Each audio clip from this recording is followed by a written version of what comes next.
So, have you ever said something in English? You know your grammar was absolutely perfect, but the other person just looked surprised or maybe even a little offended?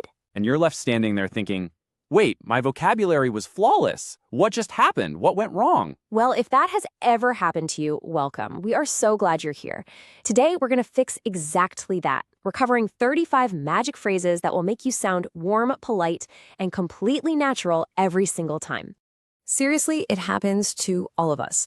And we really want to validate you right away. If this has happened, it is absolutely not your fault. Your vocabulary? Probably great. Your grammar? Spot on. Exactly. You see, what nobody ever tells you in a textbook is that native English speakers rely heavily on what we call softeners. They're these little magic phrases that just take the harsh edge off of our sentences. The absolutely crucial point to remember here is this. It is almost never what you said. It is how you said it. Being polite in English really isn't about being stiff or overly formal. Not at all. It's just about using small words to gently soften your requests. And trust us, once you see how they work, it literally changes everything. Okay, section 1, making requests and favors. This is where we see the most common misunderstandings for sure. A simple, well-intentioned request can so easily sound like a strict command if it isn't softened up correctly. Right. So if I come up to you and bluntly say, give me the report, well, I sound like your angry boss. Ouch. Yeah, that is incredibly blunt. But try this instead. Could you send me the report when you get a chance? Oh, wow, this changes everything. You changed the demanding "can you" to the softer "could you," and then you added "when you get a chance." It totally removes the urgency and pressure. I'm going to pause for a second. Try saying that out loud right now. Could you send me the report when you get a chance?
Let's run through a few more everyday examples.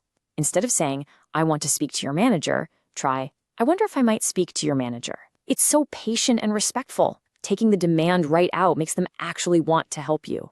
Try it.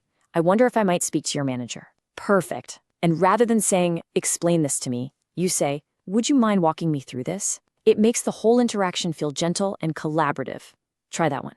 Would you mind walking me through this? Excellent. Next up, instead of do it again, try, I'd be grateful if you could take another look at this. You're expressing genuine appreciation before they even do the work. Say it with me. I'd be grateful if you could take another look at this. Awesome. Finally, instead of can you help me, soften it to, do you think you might be able to help me? It removes literally all the pressure. Give it a try. Do you think you might be able to help me? Great! Now here is the ultimate tool for asking a favor. I hope you don't mind me asking, but This one is so good. When you acknowledge that you're asking for someone's precious time or effort before you even make the request, it makes a monumental difference in how they respond. It just shows so much empathy. Try it out. I hope you don't mind me asking, but brilliant. here are a few more wonderful ways to ask for a favor. Instead of just demanding help, you might say, I hate to ask, but would you be able to? It shows you really respect their workload. Try it. I hate to ask, but would you be able to? Nice. Or you could use, I know you're busy, but if you get a moment. I use this one literally every day at work. It gives them permission to do it on their own time. Practice this one. I know you're busy, but if you get a moment. Great. Oh, me too. Now, if it's something personal, try it would mean a lot to me if you could. This shows genuine emotion and significance, which makes people want to say yes. Try saying, it would mean a lot to me if you could. Spot on. And lastly, if it's not too much trouble, could you? It gives them an easy out, which is incredibly polite. Let's hear you say it. If it's not too much trouble, could you? Amazing. Section 2, saying no and disagreeing. Saying no gracefully is probably one of the hardest parts of learning any language.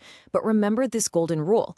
In English, a polite no almost always acknowledges the other person first before giving the actual refusal. Right, so if someone asks for help and I warmly but bluntly say, no, I can't, it still kind of feels like a door slamming in your face. But try this instead.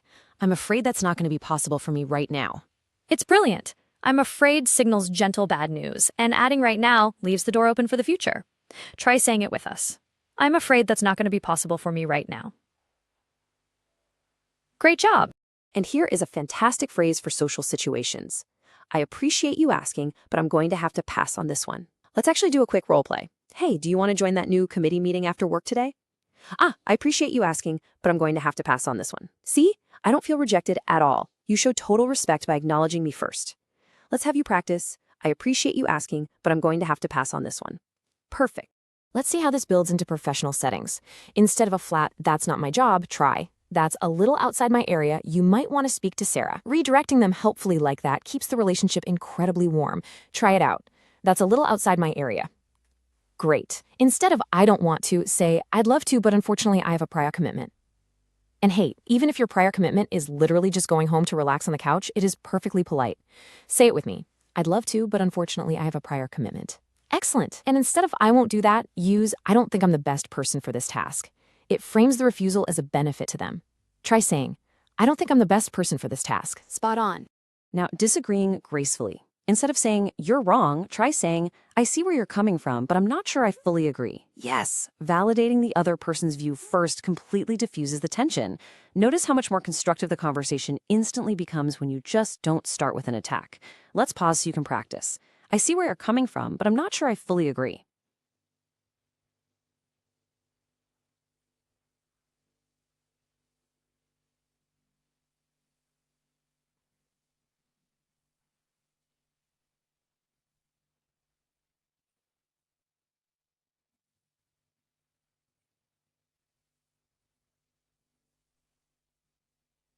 Beautiful. Here are 4 more ways to navigate disagreements gently. Instead of, that's a bad idea, you say, that's an interesting idea. Have you also considered? Compliment first, redirect second.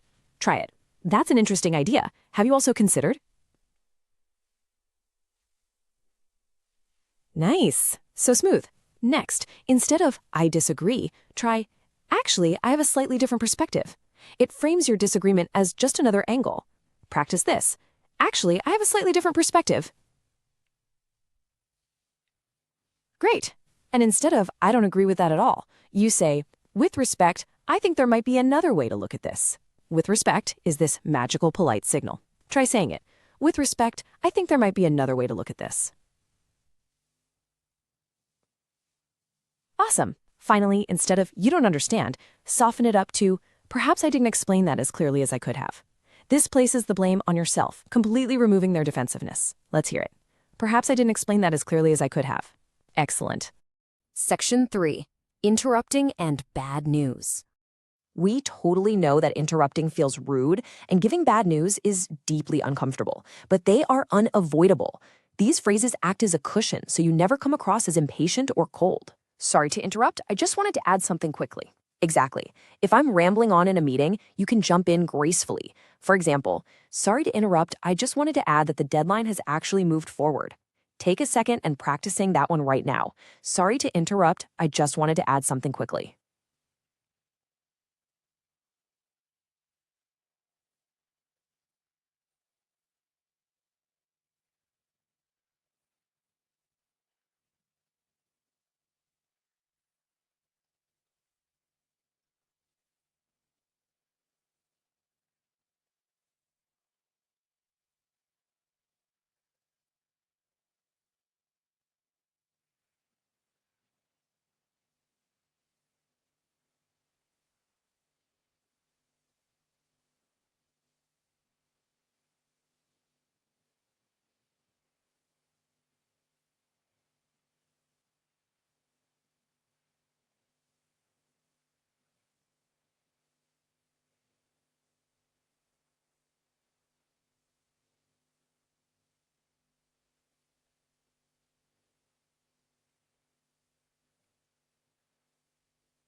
Here are 4 great options for different scenarios. If I could just jump in here for a second is perfect for group discussions. It's asking permission while taking the floor. Try it. If I could just jump in here for a second. Nice. Before changing topics, instead of just talking over someone, try, before we move on, could I just say? It keeps the peace perfectly. Say it with us. Before we move on, could I just say?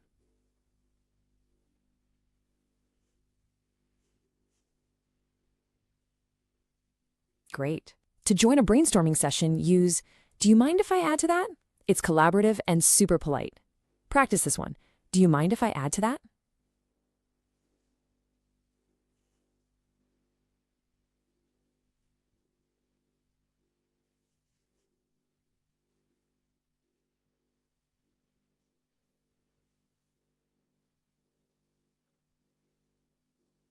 Perfect. But my absolute favorite is this one. That is a great point, and following on from that. Oh, it is absolute genius. You validate the person speaking and seamlessly take the floor. It's the ultimate professional way to share your thoughts without stepping on any toes. Let's hear you say it. That is a great point, and following on from that.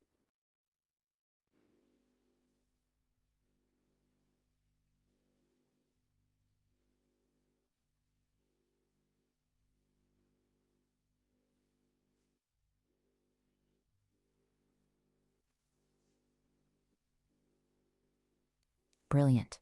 Now for the tough stuff, delivering bad news. I'm afraid I have some rather difficult news. Delivering bad news is just a part of life, and while this phrase doesn't change the news itself, it prepares the listener. It shows immense respect, empathy, and care for their feelings. Practice saying it gently. I'm afraid I have some rather difficult news. Beautifully done.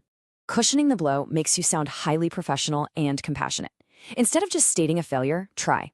I wish I had better news for you, but. It really shows you're on their side. Try it. I wish I had better news for you, but. Nice. Or, to prepare them for a rejection, this is not easy to say, but it signals genuine empathy. Practice this. This is not easy to say, but.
Cushioning the blow makes you sound highly professional and compassionate.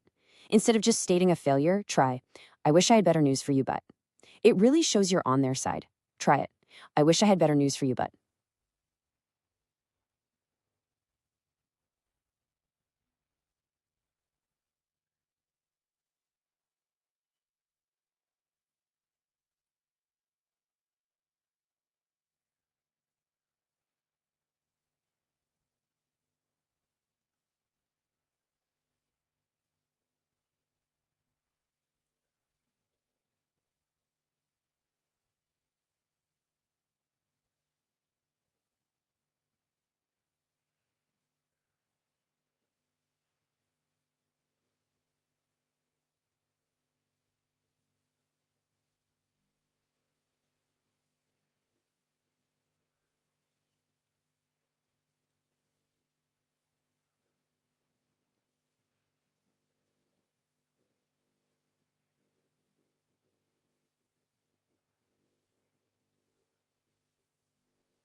Section 4.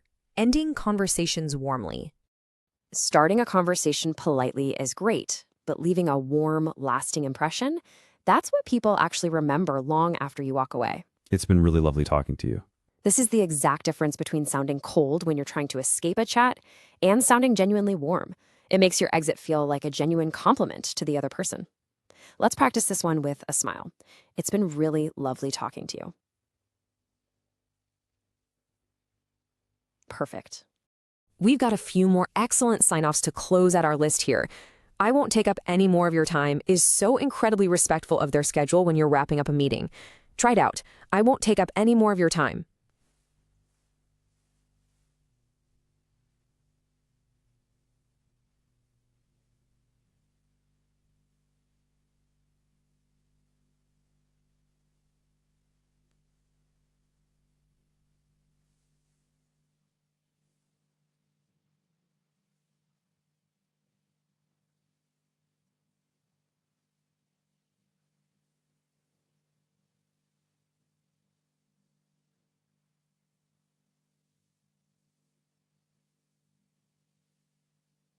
Nice. If they've been waiting for you, thank you so much for your patience is much warmer than just, sorry I'm late.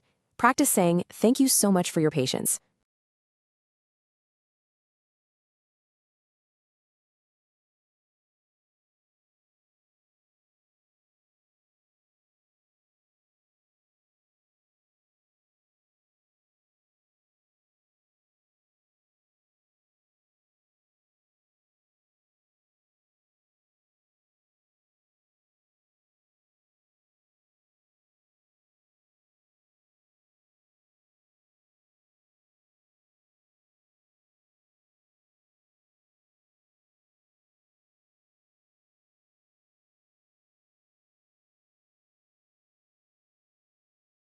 Great. As a great professional closer, please don't hesitate to reach out if you need anything.